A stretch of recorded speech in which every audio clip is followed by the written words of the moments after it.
Exactly. Hello and welcome to Startups in Real Life. We're in week 5 of a 10-week, 2 times a week discussion with Rae Hames to talk about all things startup. But today we also have a special guest, Nick Hammond. Hi, Nick. If you have any insights, support, advice, we would love to hear it. Drop us a message and we will connect. So let's get to it. Good day, Rae. Good morning, Nick. Good day. How are Morning. you? Great. We've got a lot to cover today. So Rae, I thought maybe you could do a quick intro of Nick, and then let's hear how everyone's doing. Yeah, I'm super excited. Thank you so much for joining us, Nick. Nick is, a kind of longtime friend of the agency, as we'd say in the agency days, but worked together in several different capacities. He is a senior creative leader and has worked in all sorts of mediums across the digital marketing space. And he is a career freelancer. He's made a name for himself in coaching freelancers to success themselves, and really excited to have him here today just to share a little bit more about his perspective on the freelancing industry and what it takes to build integrated but flexible teams, because he's seen real highs and lows. And excited to get his voice here today. Yeah. Absolutely. So Nick, I cut you off. So how are you? I would like to hear how you really are. How's it going? I'm doing great. Yeah, staying super busy, which is cool given kind of the ups and downs of where everything has been at over the last couple of years. But yeah, and Yeah. then down here in Florida, it's super hot right now, so I'm just trying to stay cool. Nice. And thanks, Rae. That was a great intro. So let's kind of start at the top. I'm going to kind of ask a couple questions, then Ray's going to ask you some questions. We can just kind of dig in and give people some insights here. So when it comes to getting work, what are you looking for when evaluating your new project opportunities? Yeah, this question is actually perfect because I was kind of thinking about including this in one of my email newsletters recently. But the three Cool. things that I typically look for are a project that's either fun, pays a good amount of money, or will have a lot of learning involved. And for me, those three things are kind of like my litmus test for what I'll accept because they're the three things that I'm really looking for. Mm-hmm.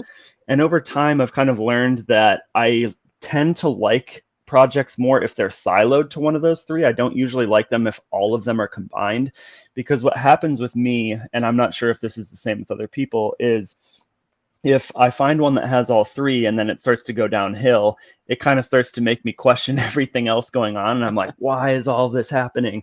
So if I have one that I know is kind of bucketed to one of those three pieces and it starts to go south, I can just say, okay, how do I find something else to fill that void? And then it's not affecting one of the other three pieces of projects that I have going on. Hmm. And when you have concurrent requests, kind of for your time, I mean, you kind of touched on it, but what is it you use to kind of make your decisions on what to take? Yeah, I've only really gotten better about this recently because I think what happens a lot of times early on in your freelance journey is that you kind of just have to say yes to everything to get your name out there. And eventually, once you have enough of those incoming requests, you can start to filter more.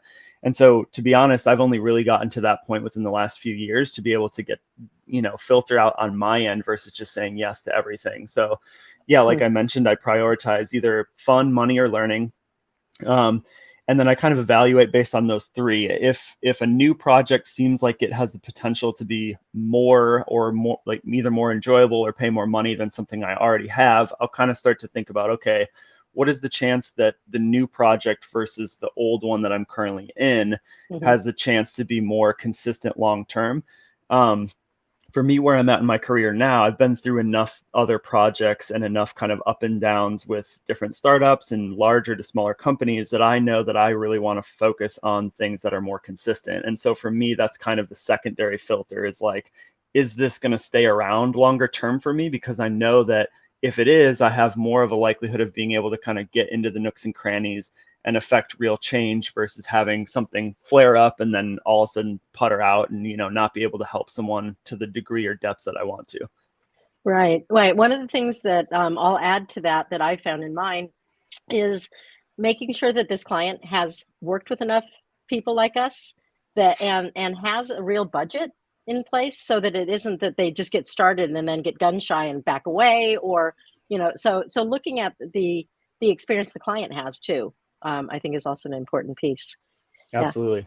Yeah, I think that, and that's definitely, I mean, that kind of segs to one of the questions that I had for Nick, which is, I think that between the two of us, we've seen good and bad scenarios here, but what are 3 things that clients can do to get the best work out of freelancers? Like, I think that what Diana's saying is, at a minimum, have worked with freelancers before. How does it work?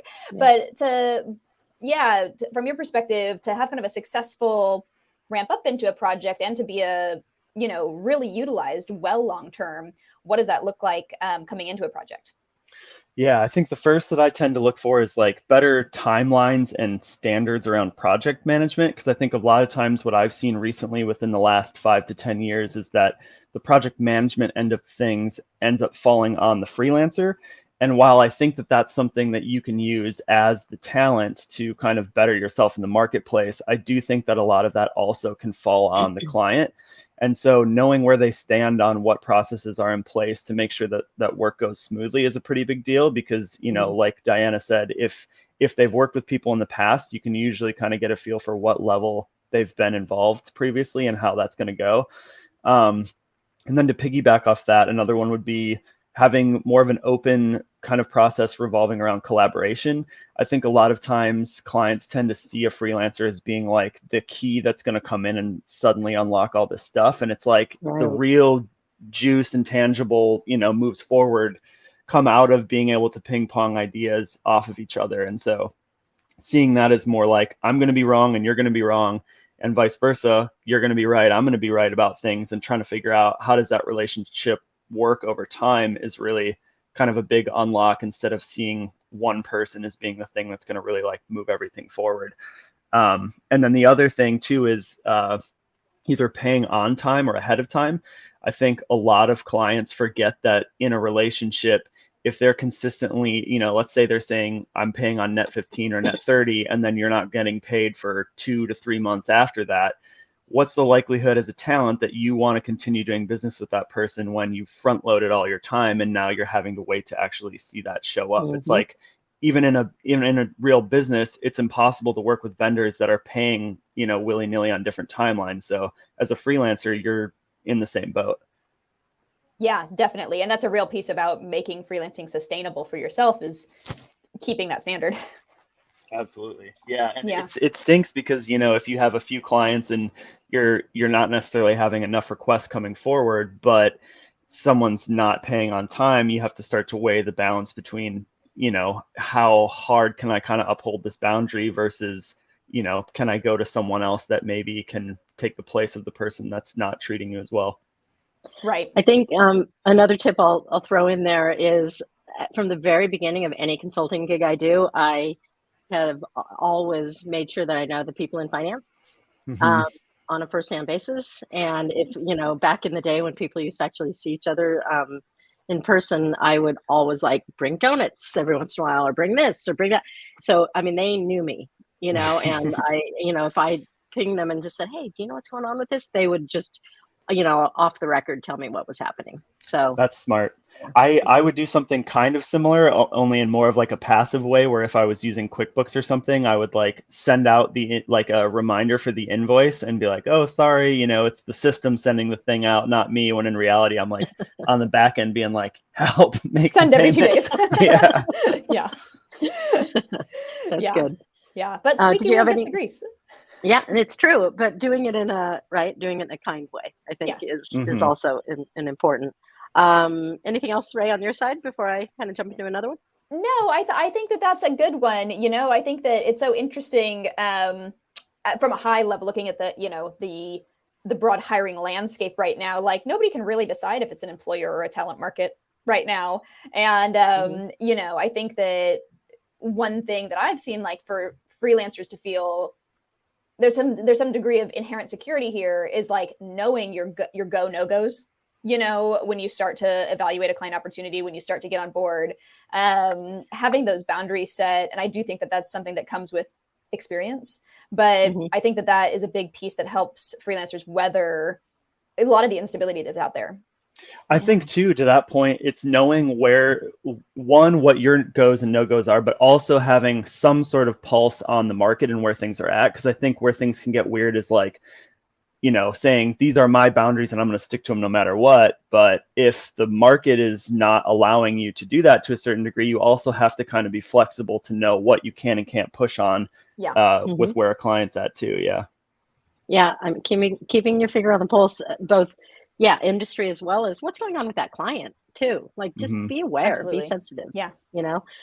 So Rae and I have talked a lot about brands increasing their use of freelance talent over the last few years. So that's kind of our topic. But from your vantage point, what changes have you seen in the freelance hiring world?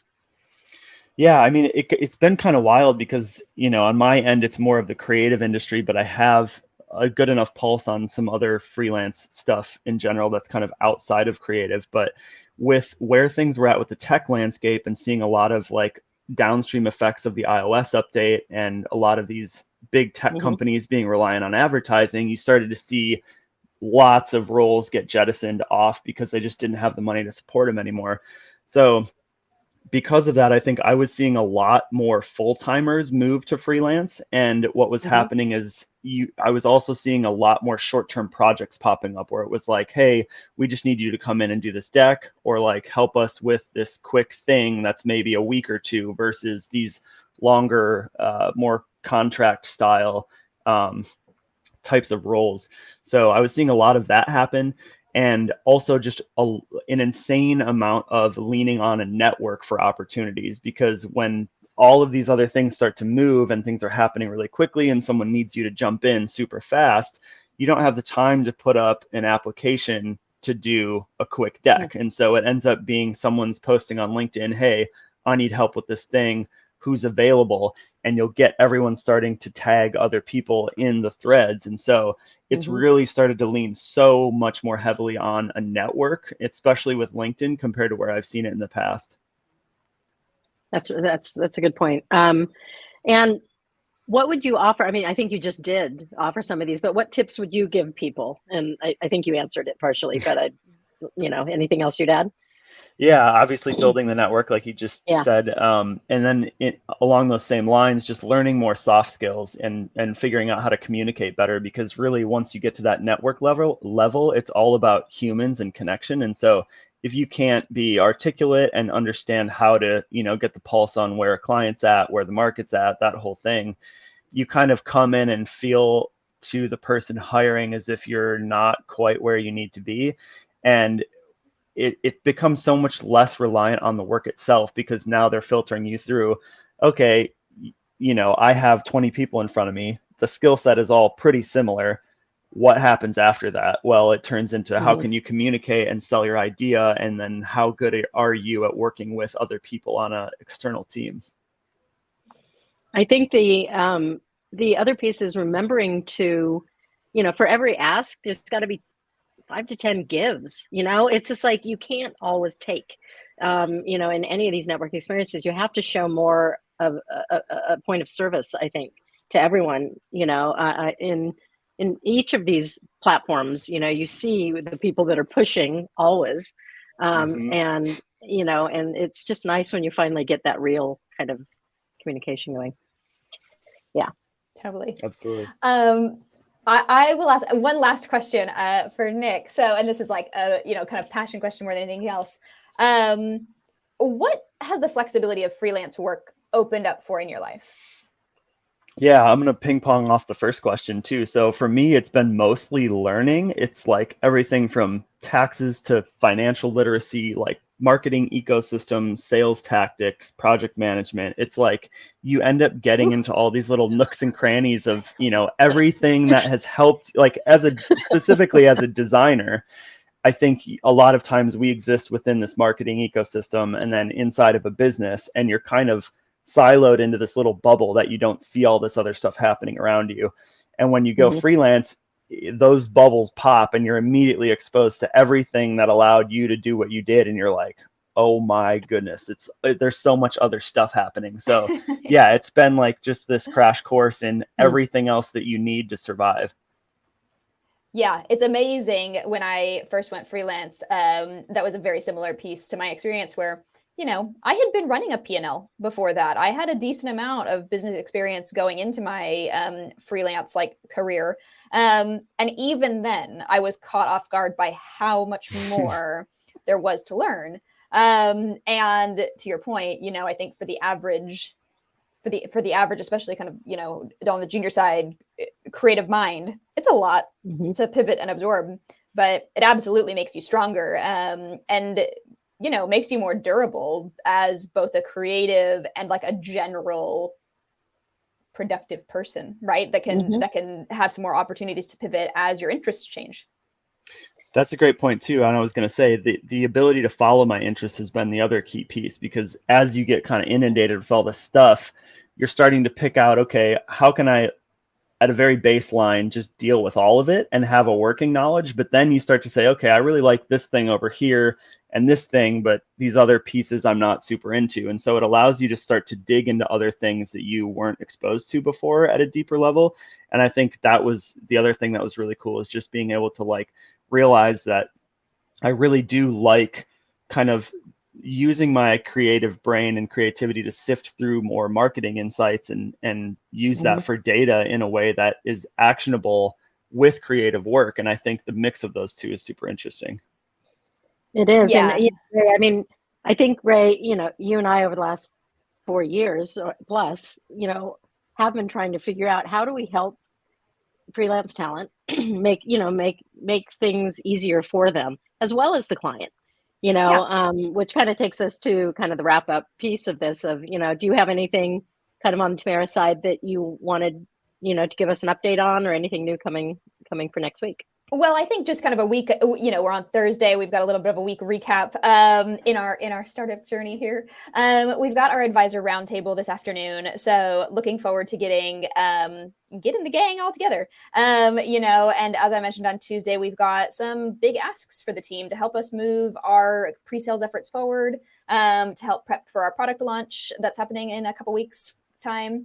And really then looking ahead to next week. Like Friday to me is always a planning day. And so I am just at this point looking ahead to what we need to be achieving next week. And I think that there's definitely more to come about how Tamara will be helping talent build flexible careers for themselves, just as much as you know, our core focus in making it easier to work with freelance talent for brands that are struggling to have the right infrastructure and systems in place to bring on freelancers in a efficient way and make the most of the network that you have. Yeah. And Nick, I want to thank you. I mean, you've been part of our journey for a while now, and you've been such an incredible support to us, and we'd love to have you back on the show, you know, in the future, and just kind of continue to have these conversations, because there's so much to talk about. So Absolutely. Thank you, Yeah. everyone. I know we're a bit over, but I appreciate it, and we'll talk Tuesday. Take care. All right. Take care, everybody.